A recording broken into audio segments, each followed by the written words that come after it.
Thank you to Bug Zero for sponsoring this episode. This isn't some giant company with a call center that you'll never reach. Bug Zero is local and their team shows up with care. That matters to us, and it shows in the work that they do through InsectiShield. Visit bugzero.com or call text 417-831-7378. That's call or text 417-831-7378. Thank you, Bug Zero. Just a quick disclosure to share in conjunction with this podcast. Each of us are speaking to our personal experiences and do not consider ourselves experts and cannot offer medical, therapy, financial, or legal advice. We represent a wide range of experience on the autism spectrum and will always honor each perspective that is brought to our discussions. Our experiences, opinions, and perspectives are all unique and different and will be celebrated. Thank you so much for listening and connecting with us. Thank you.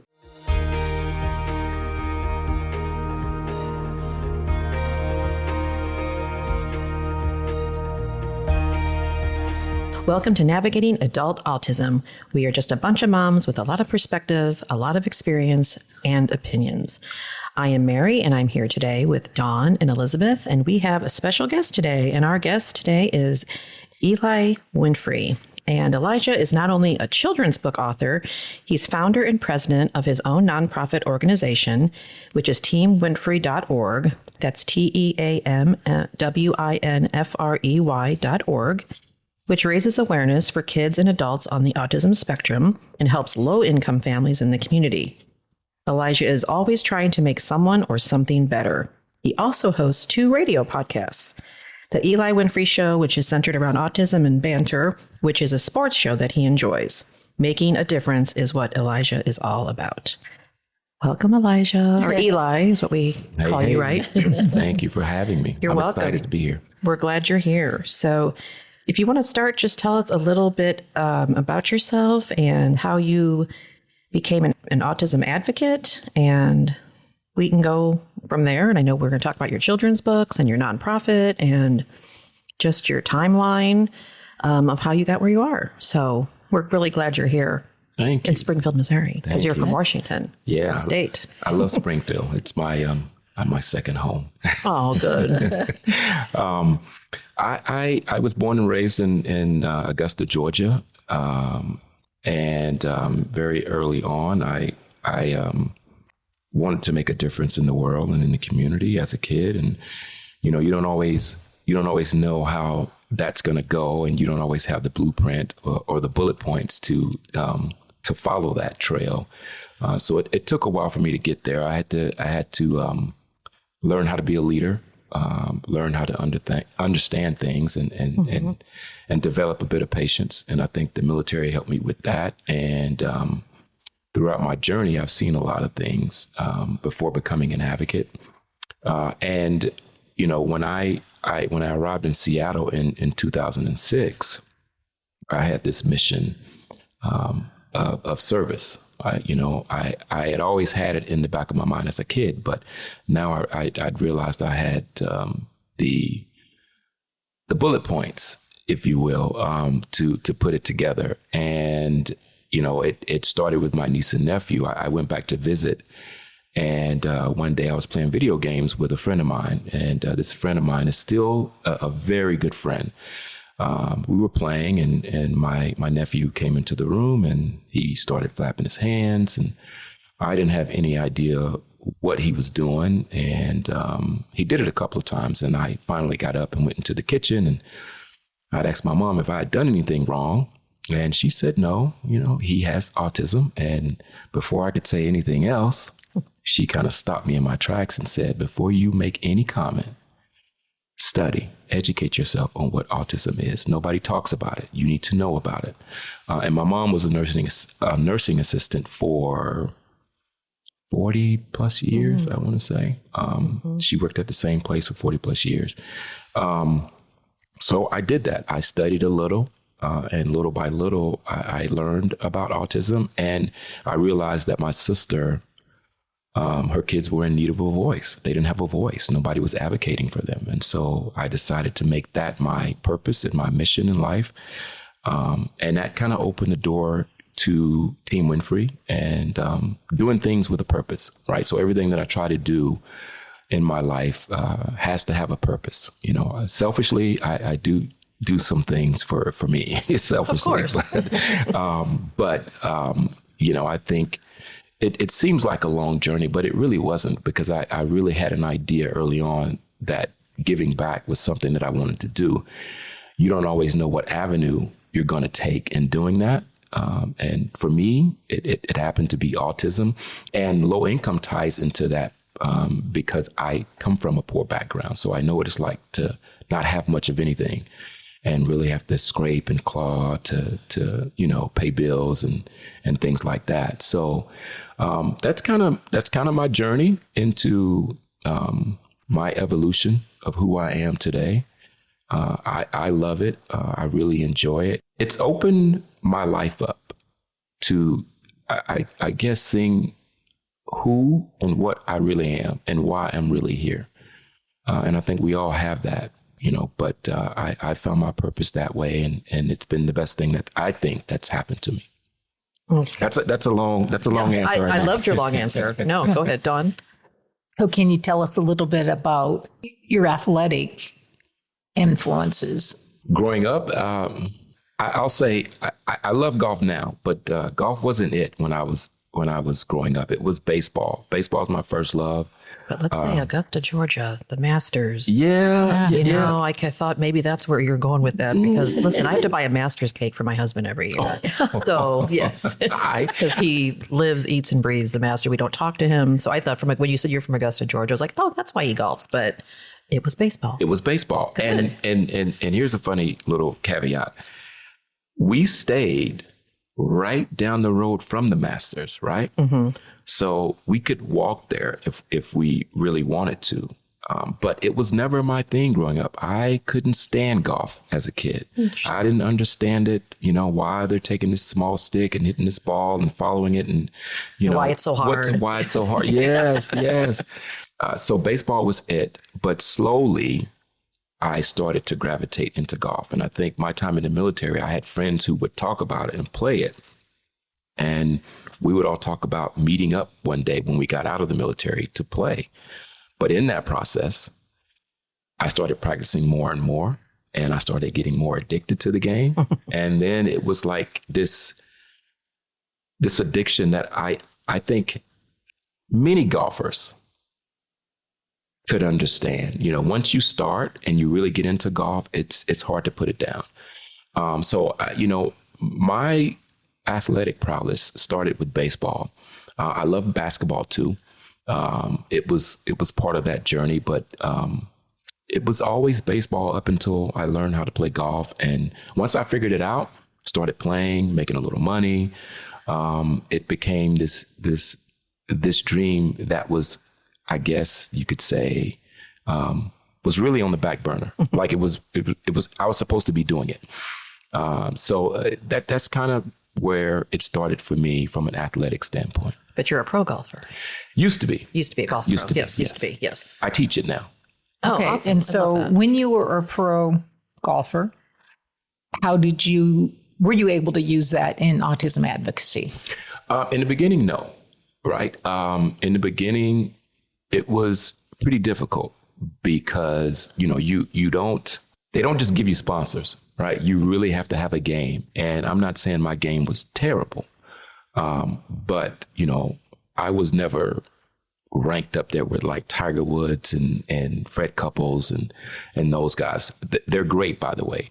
And I never saw myself getting to that point because I'd started so late. I was just enjoying those moments and those opportunities of all the hard work that I put in to be able to go out and play and earn a little bit of money. It wasn't until later on I decided that after I started advocating for my niece and nephew, that it became more of a purpose. You know, I started using it more as a platform to help me raise money and to reach back and to talk to dads, because there are a lot of dads that, you know, have kids on the spectrum who don't really talk about it. And, you know, I kind of started it that way, and it worked. And, you know, here we are. So in the beginning, no, it wasn't I really couldn't think about it because I was trying to make my way first. I think once I felt like I had my footing and I was comfortable playing and playing really well, then I can start to kind of bring things along and talk about my platform and what I was doing in the community. Because then the more people that saw that would say, okay, I want to work with him, or can I sit down and talk with him about why golf is important? How does he tie that into autism, and how does he make that work? Right. So you have like charity golf tournaments. Is it for your nonprofit? Do you do that once a year or? I do. In the beginning, it was a really big thing. And the only problem I have with that to this day is, finding sponsors. That's one of the hardest things that you do in fundraising, whether it's golf charity events or whatever. It became so painful because you would get sponsors who would be in the beginning and at the last minute have to pull out, or they would donate, but they would not send T-shirts or products.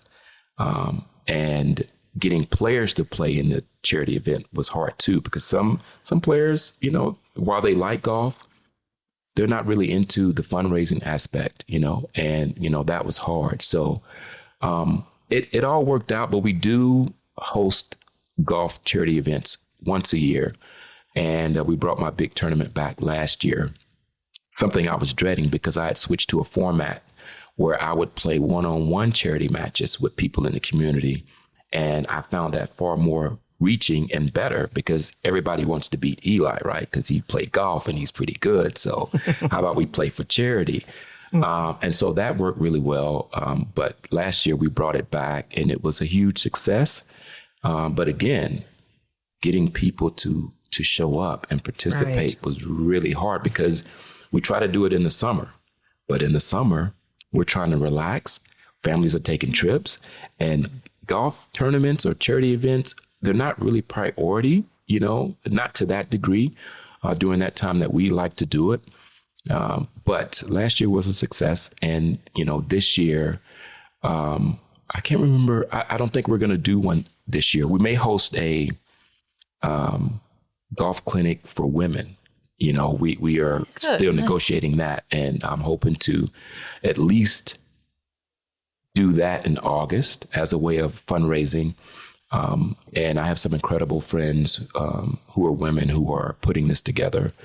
And we hope that it comes to fruition in August. So that's a good idea. That's a great idea. And I know around here, we have a lot of fundraising golf tournaments. So there's a lot of competition for those players and those sponsors, I'm sure, because we have a lot of groups that go the golf route for fundraising. Right. So what was your timeline from the military to golf because now you are a para in the schools, like the public school system in Seattle? Yes. Okay. So can you tell us a little bit about that timeline, how that kind of worked for you? The military timeline, I served in the military for 10 years. Then I got to Seattle in 2006, and I was going to go to San Diego. So before all of this, I said, I'm going to go to San Diego, live on a beach, and just advocate. I'm not going to have an apartment. Now, that's kind of silly when you think about it. But that was my plan, because when I got to Seattle, I didn't know anybody. I don't have any family in the Pacific Northwest. At the time, I didn't. I had trust issues, so I said, I'll just go to San Diego and live. I don't know anybody on the West Coast, but I always wanted to live on the West Coast. When I got here in 2006, things slowly started to fall together. I never saw myself as a para. I can be honest with you with that, because I do so many things in the community that being a para educator was not even on the list. It wasn't even in the stratosphere. I didn't think that. But I think when people see your work, they start reaching out and they think that you can have an impact. So 2006 is when I kind of landed, started planting roots. And, I think it wasn't until maybe the pandemic is when I was offered or thought about for the para role. And that has been a journey in itself. Let me tell you. Yes. Yes. Yeah. I mean, I've personally been a para, and then we've all dealt with paras with our own autistic children. So we know, and we've obviously talked about it at dinner and prior to this, but it's a tough job. It is. But I think you're probably a really excellent para. I thank you for saying that. I will say this. It is very tough. It is a hard job, but it's very rewarding. I'm always excited to go to work every day and see my team. And if you think I'm really good, I owe all of that success to my teammates in that building, because there are paras that are there that have carried me on days when I look at them and say, I have nothing. Yeah. I have no idea what else to say. And so I'm only as good as my teammates, and they put me in positions to be successful. I'm very thankful for that. This is my fourth year upcoming. Every year I have to think about it. My wife goes, she tells people, he's doing these 1 year contracts, so with himself, but he'll be back. And she's normally right. But it takes a lot to think about, because it is hard. Mm-hmm. And I wanted to tie into the work that I do. And sometimes things don't go that way. You have to, I don't want to say accept it, but you have to come to terms with some things that you're not going to change right away, right? It's going to take some time. All you can do is be the best version of yourself and, do the job that's in front of you. And I try to do that. But my teammates are great. And they're the reason why I come back every day. Oh, that's excellent. Yeah. I would think too, being an advocate and having speaking engagements and podcasts, that it really brings what's the word, credentials. Mm-hmm. Gives you that where you've actually done these things that you're talking about too, when you're trying to connect with families, or you're trying to say, hey, this is how it is, and they're not going to be out there listening saying, well, you've never been in the trenches. Right. Because now you have. Right.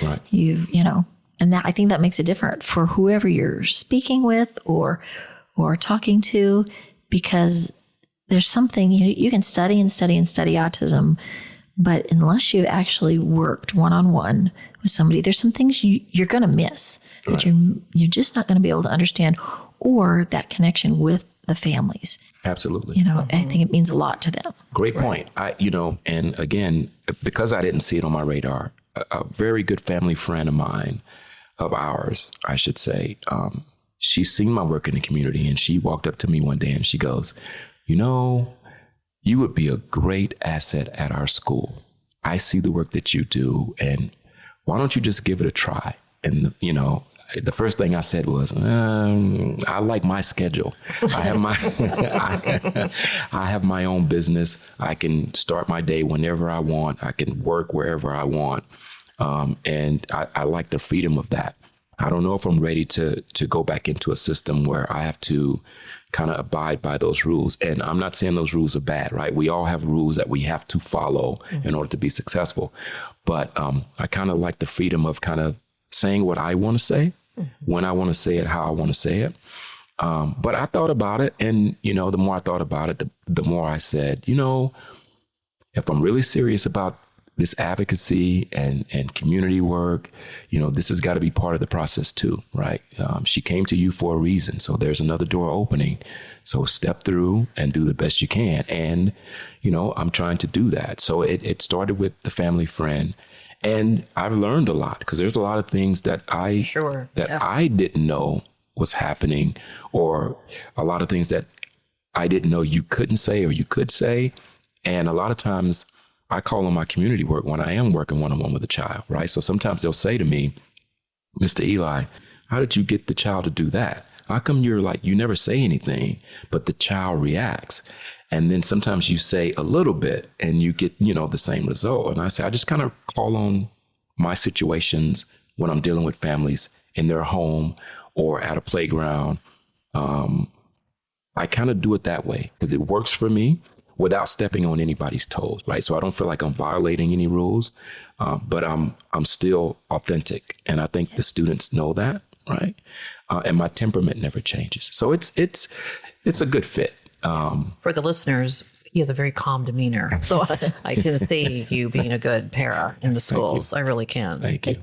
I mean, what you said there, because I've talked with other families and their children are nonverbal, and they're like, well, how can you do a babysitter? They can't tell me what happened. And I always tell them, you can tell just by the way your kids act. Yes. So when you're saying that they're responding to you, they feel you, they sense you bring that calming presence, and it's the same thing, I don't, you still want to know who the babysitter is and stuff, but it was hard when I first started with my kids that weren't speaking, and it made you nervous and worried, but I could quickly tell, right? Just by the way they were acting when I got home. Right. So, and we all have different skill sets, right? I also give golf lessons to nonverbal kids on the spectrum. And there's one story I'll share. This young man, he came from a specialty school, and he was mid-teenager, and he would come every Tuesday. Him and his group, they would come, and there were kids with different disabilities. And he and I connected right away. And after every lesson, he'd take his notepad out and he'd write on his notepad. He would say, "You never yell." Oh. He would do it every week. You didn't yell this week. Oh. And at the end of the sessions, it got so emotional between he and I. It was hard for me to look up at him because he was crying and I'm like tearing up. And he would write, "This is the best time I've ever had. And you never, ever yelled at me one time." And he showed it to me. And he and I still connect on social media. Like, that's the beautiful thing about the work that I do, is I try to maintain those friendships, right? As they get older, I always tell them, you can find me. I'm not hard to find. I'm easy to find, because a lot of them have navigated to social media. And this young man, he's graduated college, and he's still nonverbal, but he's on social media, and he found me, and he remembered me, and he showed me a picture of he and I. And it made my day when I saw that. And he would say, "Keep doing great things."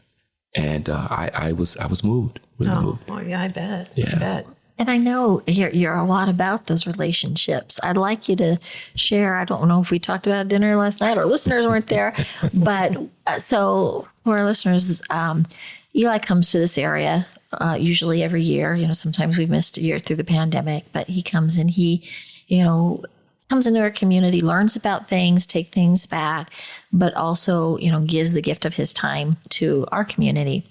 Well, yesterday morning, we went out to a new housing development, and there was a young man that was sitting there in the group listening, and I'll let you take it from here. Yeah. So his name is Eli. Go figure, Eli. And I'd met him 10 years ago.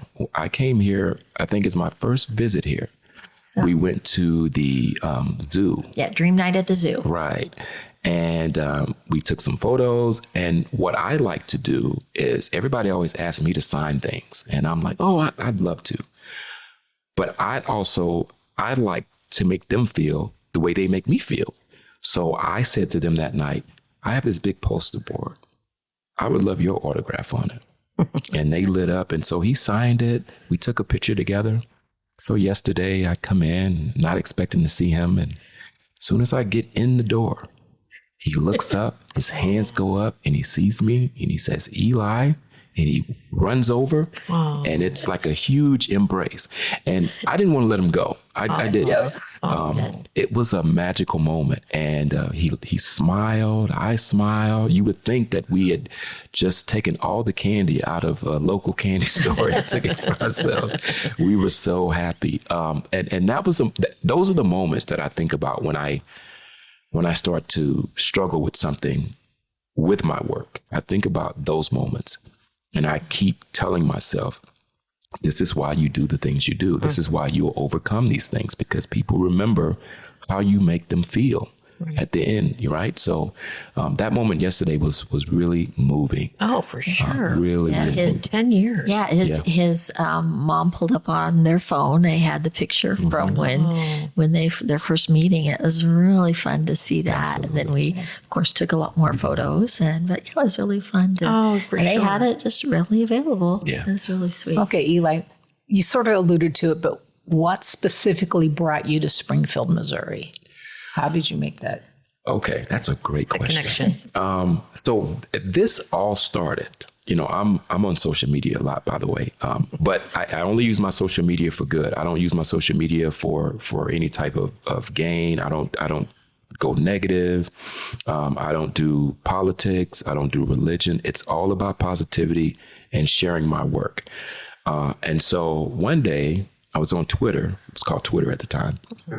And I saw Linda Barboa. They had just written a book, Stars in Her Eyes, if I'm not mistaken. And I'm looking at the book and I'm like, oh my goodness, I want to get her on my radio show. And at the time I had just started my radio show, so it was very raw. But because I was advocating, I was trying to network and meet other advocates around the country, not just in my community. And there's some great ones in my community, but I'm always on social media trying to meet people around the world to see how we can collaborate. So I'm looking and I just sent her a message and I said, I would love to have you on my show. And she said, well, how about you have, I think it was either Elizabeth or Jan come on first or something like that. And I think that happened. And then our relationship started. But it started there. And then I just said, I would love to come to Springfield to visit. And they were like, come visit, come see what it's like. And one thing led to another. And before you knew it, I was making these trips every year. But that first year, I learned so much about their direction, right? And I realized I was lacking in some of the things that I wanted to do in my community. And so I'd always say to them, whenever I come back here, it's like me going to like college, right? So I come here, I learn, I process, and then I take it back to Washington State. So it started 10 years ago, where we first met. Dawn. Yeah. So can either you or Elizabeth, so when you're saying you had Elizabeth on your podcast, you're talking about our Elizabeth. Yes. On this podcast. Right. What did STARS do? Stars for Autism. STARS for to be clear, Autism. yes. So what did you learn from STARS? And if you can fill in any gaps, Elizabeth, because I think for those of us who are outside of STARS looking in, it's like, what did STARS do? And our listeners probably don't know what we're talking about. So yeah go ahead. Well, we got together with Linda, and Linda was a principal at a private school back here, and she was having families ask her questions all the time. And she would bring me in and another family member, Shelley, and she just kept we started having these conversations, and she just one day said, we need to write a book. She pulled us in. She said, that's what I'm going to do, and I'd like you to be part of it. So we wrote that first book, Stars in Her Eyes. And then from that, it just kind of exploded into autism-specific training. So it was autism-friendly training. We did the Autism City, Friendly City Proclamation, Battlefield, Missouri, and it spread to a number of different cities around here. We went in and we trained first responders. We went into schools, banks, pharmacies, anybody that would listen. And then the cities that participated in the project would actually make a proclamation that their city was trained by Stars for Autism to be an autism-friendly city. And it just grew and grew, and we did all sorts of trainings and trained the trainers. So that's kind of what STARS is, in it kind of in a whole nutshell. Yeah, and connected with Eli, and then you just followed them and their path. And I did, and again, it was like going to college to learn about being an advocate, right? And because I what I thought was there's only one way to do this. I'll just follow the Autism Speaks model and advocate, right? But then when you branch out and you see that there are other ways to use your voice, I was floored by the work that they were doing, right? They were training police officers, right? In stores, training workers. And, it's something that I hadn't seen. You hear about it, but you don't really see it. I saw it. And I was participated in it. Participated in it. And I was part of those trainings. And you sit there and you listen to, other ways to reach families in the community and how impactful and effective it is. And, they're like family to me. I tease them a lot. And the STARS crew, it was Shelley Allen, Elizabeth, it was Jan Luck, Brenda Barboa, and Brenda Bradshaw. And I would say to them, you're like my little Mayberry, right? It's like my little town where I come back, and because I'm a big Andy Griffith fan. For those who are listening right now, I'm a big fan. I learned so many life lessons listening and watching that show. That's true. But I think we connected because we saw the same things, right? Yeah. We may have worded them differently, but we saw the same things, and I needed to continue to learn about being an advocate. Right? Something that I try to do every day. But when I come back here and I hear the stories and I see the work, right? You see it. You don't just hear it, you see it. It makes me take this stuff back home and say to myself, okay, I have to do this better. I have to maybe write this a little bit better. And these are the tools that they're providing to me and others in their community to be better advocates. So it started there, and it just blossomed into a friendship. And, we all evolve and grow, and, things don't unfortunately last forever, and you kind of, move about. But I stayed in contact with most of them.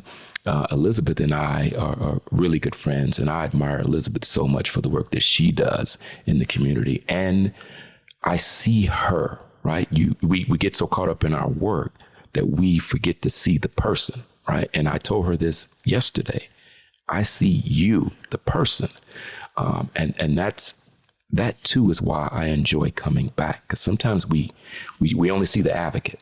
So we don't get to learn much about who is she really? Right. What really makes her tick, right? So I get to see that. And I wanted to let her know that I see that. So I love them all. I enjoy my time when I come back here. And I've made 2 new family members here today. Yes. And one's, I think I named her Madam President, but we'll get into that. That would be Dawn. We thought she should run for office last night at dinner because of everything we were talking about. Got a little passion.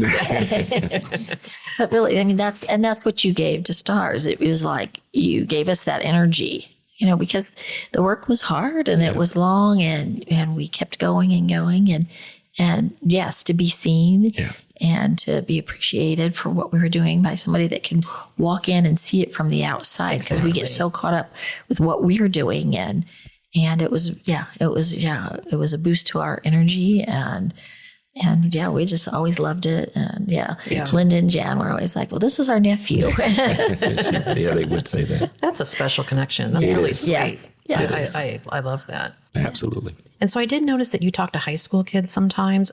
I've noticed, I don't know if I read it on your website or I listened to it on your podcast, but I thought, wouldn't it be great for him to talk to? Don't you talk to some high school students, or did I read that somewhere? You spoke to them? You read it correct. Okay. I started mentoring high school students, and it's because of the work that I did in the elementary school and my community work. So someone from the district reached out and said, would you be willing to mentor some teens who are still trying to find their way? And I was like, sure, I would love, add it to the list. You add it to the list, right? But I'm always excited and happy to be approached that way, because I think I'm trying to remove myself or get further away from sports and more into, you can be more than that. You can do more things. You don't have to be, specifically known for playing golf or being in the military. It helps, right? Mm-hmm. But I think because I'm finding my footing as a person, even at 52, I'm telling myself, I want to be known. I want my son to, when he looks back on the work that I've done, to say, he didn't just play golf. He wasn't just in the military. he did a lot of things in the community, like things I may have missed. Right.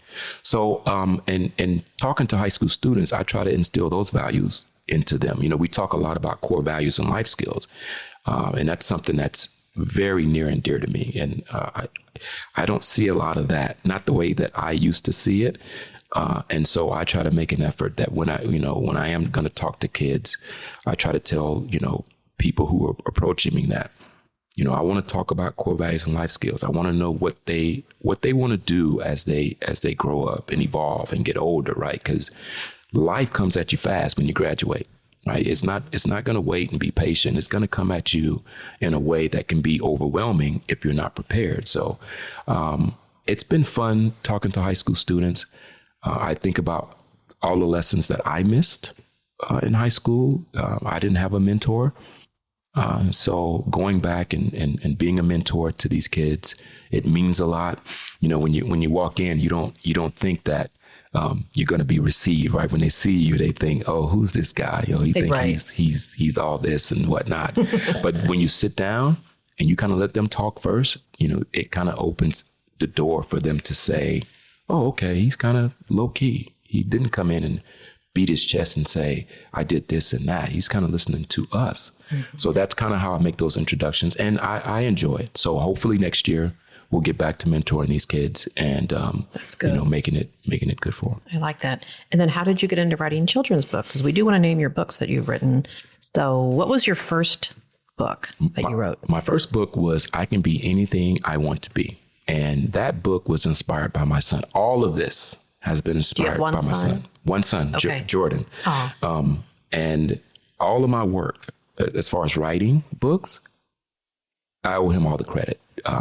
I have journals at home that I write in, and I have some journals on my phone. So if I'm thinking of a thought that I might use to motivate myself and maybe somebody else, I'll write it down and I'll save it for that time that I'm really going to need it. And then I'll share it.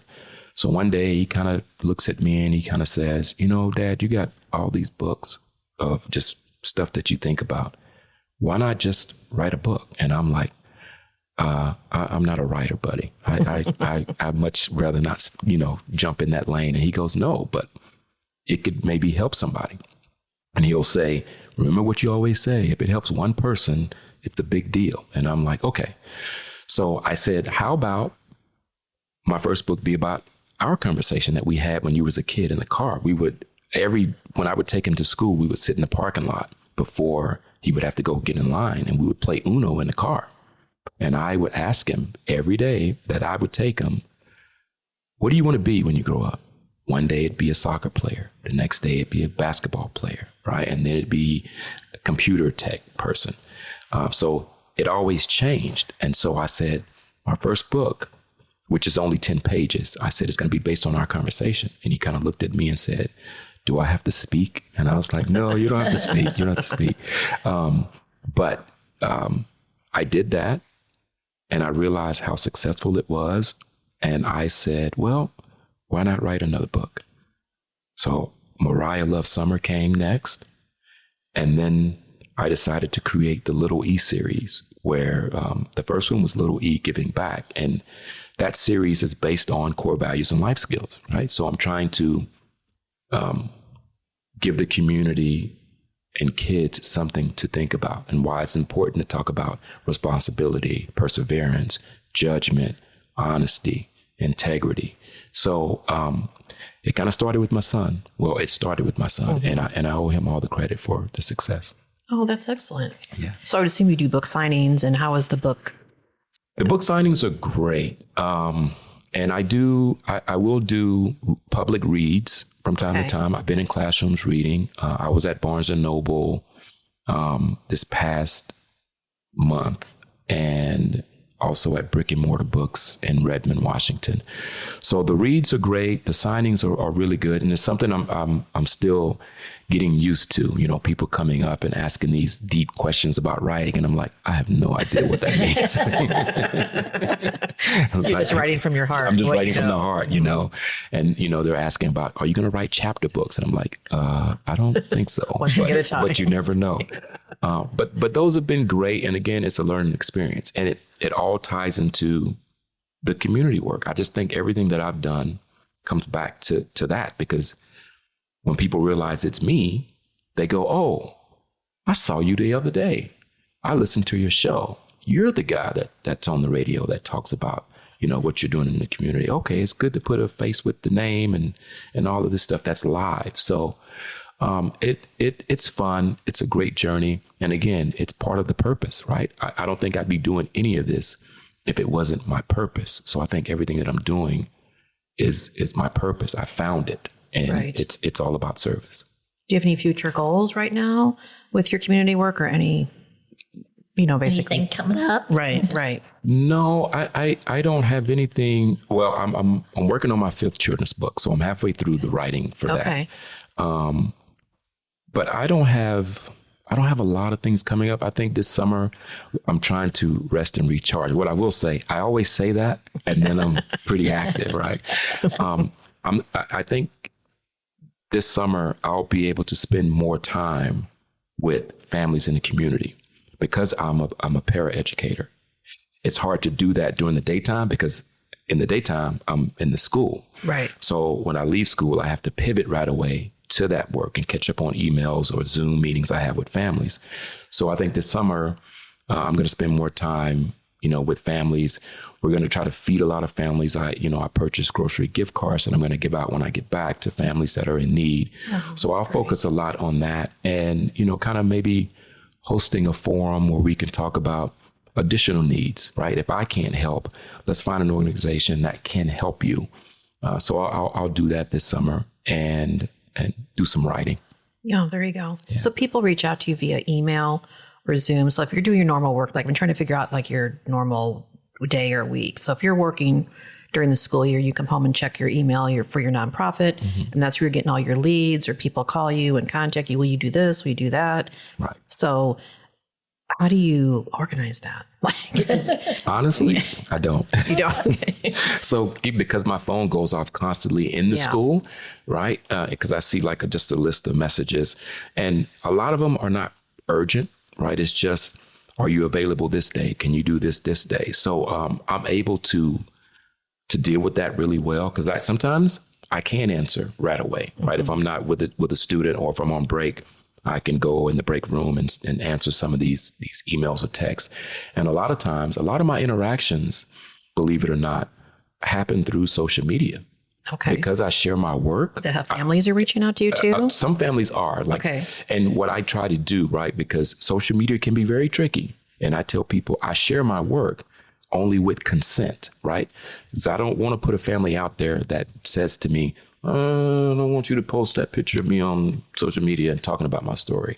So we find other ways to do that. But a lot of times it's word of mouth. Somebody will know somebody that has worked with me, and they'll go, you can find him on Instagram, or you can find him on X, or you can find him on Facebook. His organization's on Facebook. Look him up, email him. And so that I get a lot of things sent to me that way. And I'm able to process it, because there's always a timeline for me, right? So I'm always able to kind of space things out. So somebody may email me with a need maybe 3 days later, which gives me time to, if we need to get grocery gift cards, or if we need to help with rent, we're able to kind of space it out and meet with the families. Zoom has been really good to sit down and really get to know the family, because I like doing things from a grassroots perspective, but I want them to see me, right? Not just the picture. Yeah. We're talking, right? You see me, you see my lips moving, right? And I try to have coffee with these families to say, okay, this is the agenda. This is what we can do. This is what we can't do. If you need a mentor, I can start that process personally, and then maybe we can hand off to someone else. Because I try not to do things at such a long-term pace or rate that I get overwhelmed or bombarded. Right. Because then I'd have 20, 30 kids, and I'm like, oh, I can't meet with them today. I don't know what to tell them. So I try to space things out, and it works. So I just kind of let things come in. And if I'm able to help, I do. If I'm not, I can politely say, I'm not able to help you with that, but I know someone who might. Perfect. Check out this site. Right. Perfect. Yeah. So if people are going to be following you or looking for your information, what are some of the best places? Because I know you have a lot of motivational Mondays and Fridays, and how do people find you? I know, how would you suggest the best way, or what's the best places to follow? And yeah, you can find me on many social media platforms. I don't do Snapchat because I have no idea what that is. I do Instagram at Eli0626. You can find me on Facebook, Team Winfrey. You can find us there. You can find me on X at Eli_Winfrey. And I normally respond because I do check, because I do so many positive things. I get a lot of feedback on those platforms. A lot of people ask me, how do you survive and how do you not get picked on? I said, I didn't say I don't get picked on, but I just know how to navigate. So it's rare that people will say negative things, right? Because I'm so positive and it's so genuine. And a lot of times it's either companies or families that are reaching out. There are times that I'm pretty silly. I may post a funny video of myself dancing or singing or trying to sing or something like that. I post a lot of my family on there. So it's very family friendly.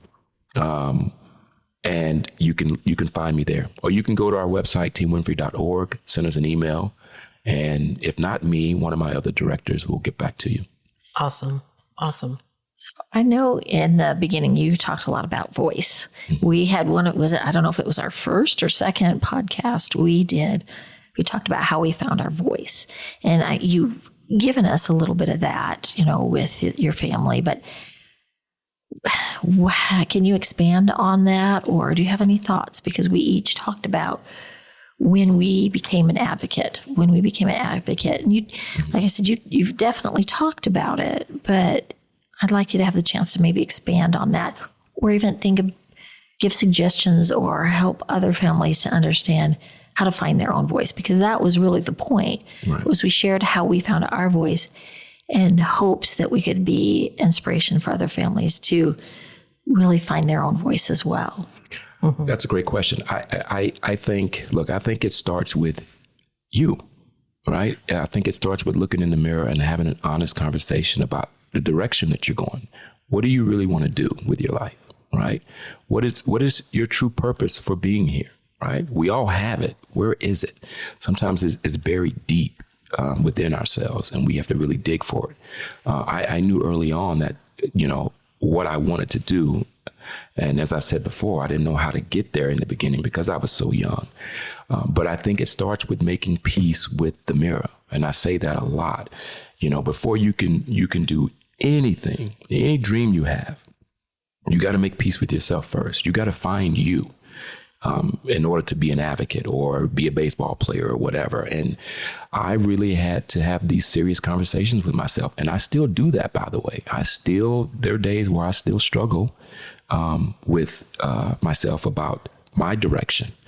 Even though I'm doing a lot of great things, I think none of us are perfect, I've had to learn that over and over and over again. Mm-hmm. And so I can't be successful in my work if I'm not having these conversations about my direction in life and what makes me move and what inspires me. So I would say you have to have these conversations, and don't be afraid to say, I didn't get it right today, or I'm lost right now. I need to figure it out, because you can't help anybody if you don't start with you, right? You can't advocate. You can't play a sport. You can't be a speaker if you don't have these honest conversations about yourself and what direction you're trying to go. I think it's very important that you do that. It's easy to talk to a friend, and I've done that from time to time, but you have to talk to you. And it can't be a quiet conversation. You can't think it, My son will come walking by the bathroom door and he go, who are you talking to? And I'm like, I'm talking to me, You have to say it out loud. What am I struggling with today? Why am I here? What are the steps that I need to take to get myself back to a level base? And so I do that. I encourage that when I speak with kids and adults that I mentor. We talk about this a lot. I posted I think it's a 6-minute video of a speech that I gave to adults that I mentor about making peace in the mirror and why it's important that it starts with you. Because I think sometimes we tend to go out and we try to fix everybody else's problem, but then we don't fix our problem, right? We come back and we don't want to think about that. So I think it starts with you. Everything starts with you. When you get up in the morning, you have to be happy on your way to happy. Don't think you're going to get there and be happy. You carry yourself with you wherever you go.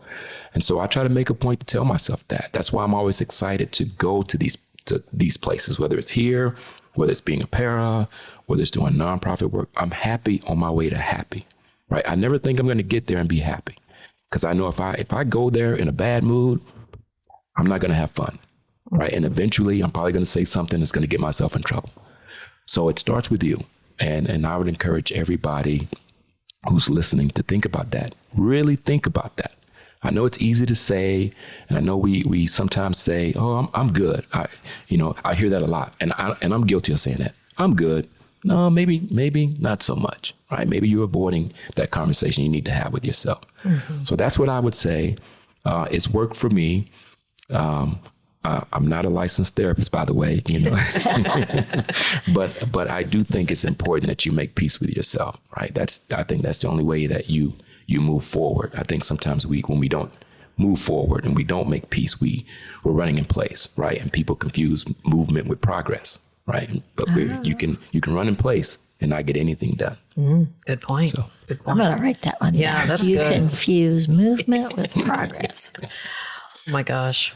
Well, we loved having you on here, Eli. I've enjoyed it. We were so glad you came to Springfield and did this podcast. And you listen, as parents of all of us parents that have children on the spectrum, we love our advocates, and you're doing it the right way. And we really appreciate you. Dawn has another thought. Hold that thought. Okay, go ahead.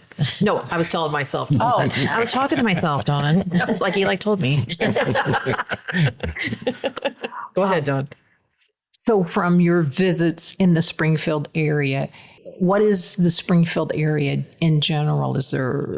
Can you give us a pat on the head, something that we're doing right or doing well? Or that you've noticed that have stuck out to you or learned from, or... Absolutely. That's an easy one. Communication. Okay. I hear you all talk and you share your ideas. You know, I think in life, period, communication is huge. And a lot of people, everybody, I always say this too, everybody's grown until it's time to communicate, really communicate. When I come here, everybody communicates. It's what I see. Even last night when we were talking, Dawn, you communicate so well. And listen, yes, she does. We all laugh and it's funny, but the way you see things, you're forward thinking, it's important. And you do it in a way I don't think it's confrontational. I don't think it's negative. I think it's super positive. We need that. So when I come here every year, the one thing that I take away, that I take back home and I say to other advocates is that they communicate. There's no ego in the room, right? Yeah. I said this last night. A lot of people would rather be right than be free, right? I love that. Everybody wants to make their point. They want their point to be the point. Whenever I come here, I don't see that. We sit and we talk. And even if we disagree, which we haven't, by the way, folks that are listening to the show, we haven't. But even if you disagree, I've never seen anybody say, well, my point is better. And I don't know why they're making that point when this point was the point. You all communicate. And that's what I love about Springfield. And that's why it's growing. Or it's always grown to me. Yeah, and it's important that we do that and then we share it. So your voice, I love it. I hope it gets bigger. And that's the thing that I pray about every day, is that someone like you continues to amplify your voice, not just in Springfield, but I hope it spreads around the country. Because you need to be heard. Yeah, we do too. Yes. All of you, Mary, all of you. The podcast needs to be heard. Yeah, Mary, Elizabeth, all of you. Thank you. And as far as that pat on the head to Springfield, what I would say on my end is, I put this schedule together for Eli, and everybody I call says, yeah, sure. Yeah, bring him out. They bring him out. They give him they're so welcoming, Yeah. and the schedule just fills up. And we're visiting housing. We're at the driving range with the Special Olympics athletes, and is it pickleball next year or bowling or both? Well, I don't both. know. They challenged to bowling and being instructed in pickleball. That's one thing that Springfield does right too, is When you visited every SWI. time. Yeah, we went to SWI. We're a friendly city. Yeah. Yeah. Yeah. Oh, we left, with going to SWI Industrial. It moved you. It moved me. It did. It was just an incredible experience. And Yep. Yep. Love SWI. Yeah, the work you're doing, Mary. Gosh. Well, thank you. It's not just me. I know. I know. I sit on the board, but you sit on the board, but it's a great team there. But yes, it's a great team. Yeah, a lot of but when teamwork I there. saw your face come on that screen, I was like, yep, yep.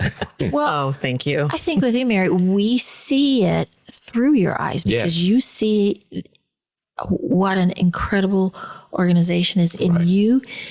There's not 1 ounce of doubt, 1 ounce of, we could do this better.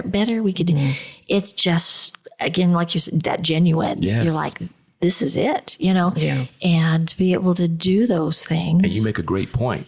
We're seeing it through your eyes. Like when I know we just shared a laugh there, but when you did come up, it's like I'm looking at it through your vision and what you want for it. Yeah. And I'll say this real quick too.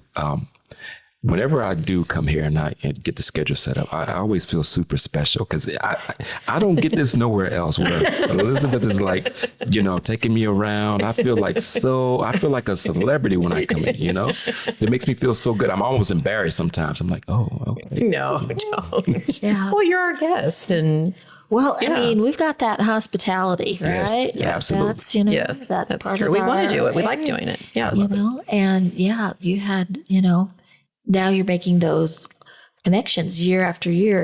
When we were at the Arc Summer Camp, you had somebody that you've maintained that friendship with, and Absolutely. he came up and just it was funny though. One gal, I said, "Well, you remember Eli? He came here last year and read his children's book." And she looked at me. She goes, "Well, that was a long time ago." She did. She was minding her manners. She's like, "No, I don't remember him." She just said, "Well, that was a long time ago." Right. She sure did.